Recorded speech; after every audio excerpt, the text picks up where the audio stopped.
എനിക്ക് പേടിയാവുന്നതാ. എടി ഒന്നുമില്ലടി, clutch release ചെയ്ത് ആക്സിലേറ്റർ കൊടുത്താ. ബ്രേക്ക് ഓടി. അയ്യോ ഞാൻ ഇപ്പൊ വീടിനെ. അയ്യോ അയ്യോ ചേട്ടാ മാർഗ. അയ്യോ എവിടെ നോക്കിക്കൊണ്ടാണ് ഇരിക്കുന്നേ? നോക്കി കണ്ടൊക്കെ ഇരുന്നൂടെ?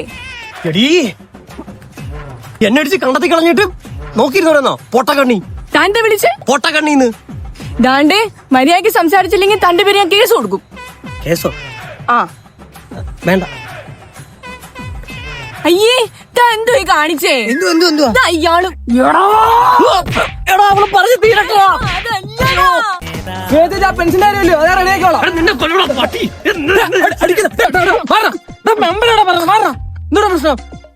പൊന്നു മെമ്പർ, ഞാൻ അവിടെ മുള്ളിക്കൊണ്ടിരുന്നയാ. ഈ പെങ്കൊച്ചാണെങ്കിൽ എന്റെ കുണ്ടിയിൽ വണ്ടി കൊണ്ടിരിച്ച് ഞാൻ ചെളിയിൽ പോയി. അപ്പൊ നിനക്കെന്താ പ്രശ്നം? ഇതായിരുന്നു. ഞങ്ങൾക്ക് കുഴപ്പമൊന്നുമില്ല, പോട്ടെ ഞങ്ങള്. എന്നെ പോകാനും നോക്കത്തില്ല. എന്നെ തള്ളി കുഴിയിട്ടെ പൈസ അതുമല്ല നല്ല ഇടി അടിച്ച എന്റെ കുണ്ടി വയ്യ.